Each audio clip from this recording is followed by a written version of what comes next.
Hi everyone, Paula here from Goes to 11 Media, bringing you another episode of Grounds for Divorce Coffee Reviews.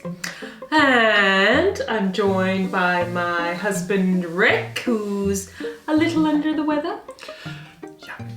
Yeah. Poor thing, poor baby. Had my third booster of Pfizer, and it's not been a lot of fun. No. Oh, well. I can attest to that. It hasn't been enough. It hasn't been a lot of fun. What's this? Yeah, the world's smallest violin playing Crimea River. What's this? It's the whole orchestra. Oh dear. So, rocking the final Batman t-shirt from Christmas. Ever. No, not ever. No. For this week. This new Batman shirt. So you're expecting another one next week, are you?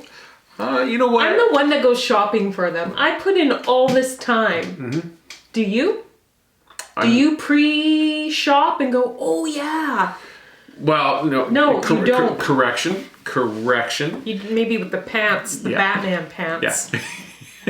Christmas time, I was in there. I saw Batman lounge pants, cool, and I grabbed them. I'm like, nah, I ain't gonna, because you can't wait. If you don't get them right then and there, they'll be gone, and somebody else is lucky enough to have them, and not me. So Thank God they're cheap.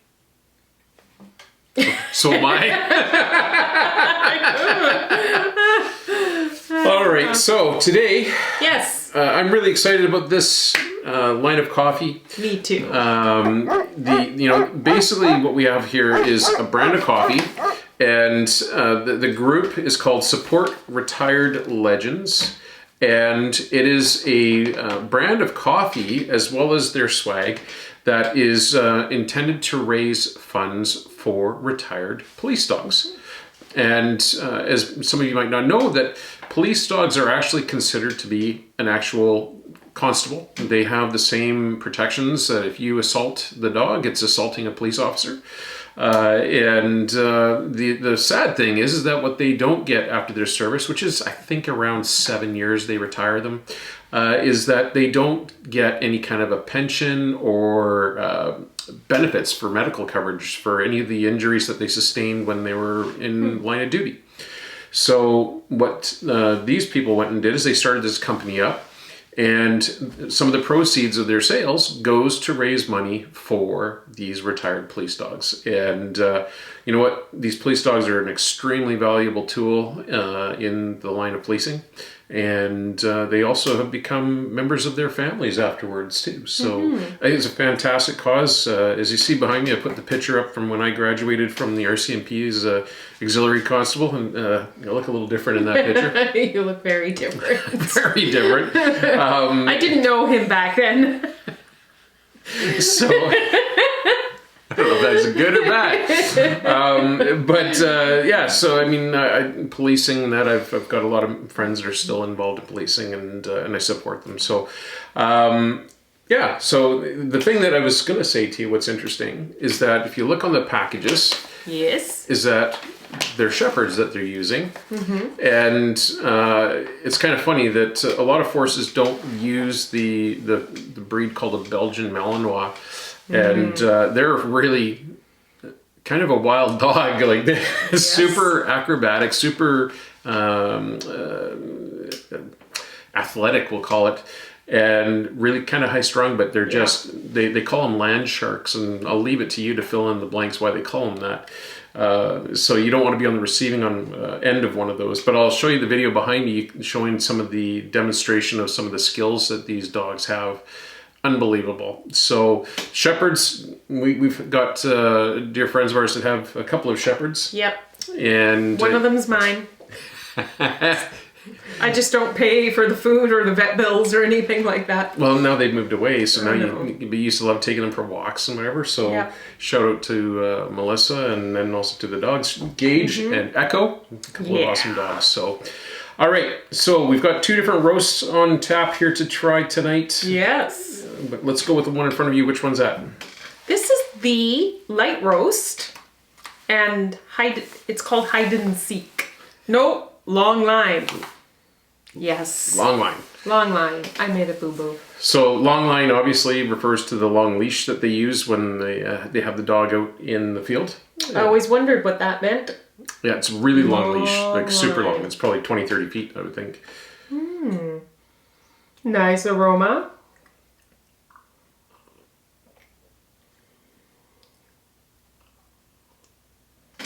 Let's see.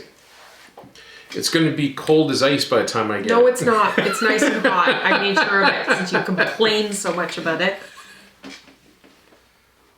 It's quite nice. I can tell it's a lighter roast. Very clean finish. Doesn't have that aftertaste coffee like you can get with some. Yeah, it almost has a fruity, almost a citrus note to it. A tiny bit. It's great straight up as a pour over like this. Yeah. Did you do like a pour over or a French press style? What'd you do? Pour over. Okay. We've tried the French press, but I kind of cheat. I do the French press and then I still filter it.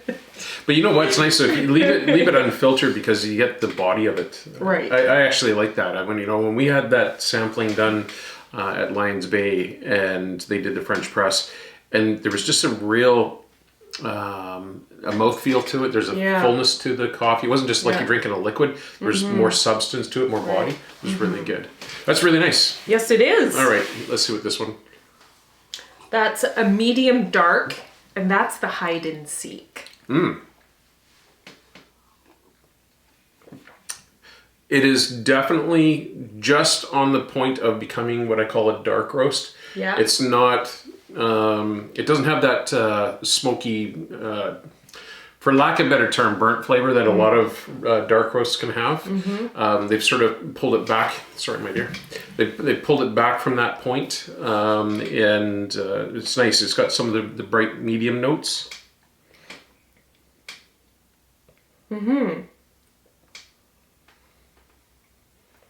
And I think that both of these would work as a latte.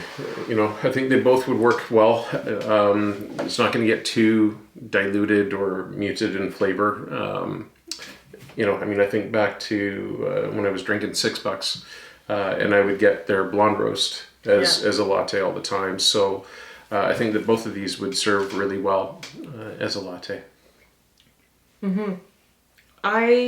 I think I like the blonde or the light roast. Yep. This is good. So anyways, I think they're really, really great coffees. I think they've done a good job. They have other ones. They have several different roasts. Okay. So it's worthwhile checking them out. The one thing that I would like to see with your packaging is that put the dogs' names on the bags. Aww. I think it'd be really cool. You got very nice looking pups on there. It'd be kind of cool to have the dog's name on there. Then you kind of get an idea who's who. It's kind of cool. Other than that, I think great job. And they have an online store. I'll put their website down below for you, and you can order their coffee or their swag. And I want to say thank you to everybody for putting that together for the actual fundraising and stuff to help these dogs. And also thank the members for their service, and also the dogs for their service as well, for that matter. Indeed. All right, thank you. Thank you, hon. Very well. Well done. We will catch you on the next one. In the meantime, don't forget to hit that subscribe button, the little reminder bell. Please give this video a thumbs up. It really does help us to get the YouTube algorithm to send our videos out for other people to watch. And while you're at it, check out our store, groundsfordivorcecoffee.ca if you're in Canada, groundsfordivorcecoffee.store for US and international. And we will see you on the next one. Ciao, ciao. See ya.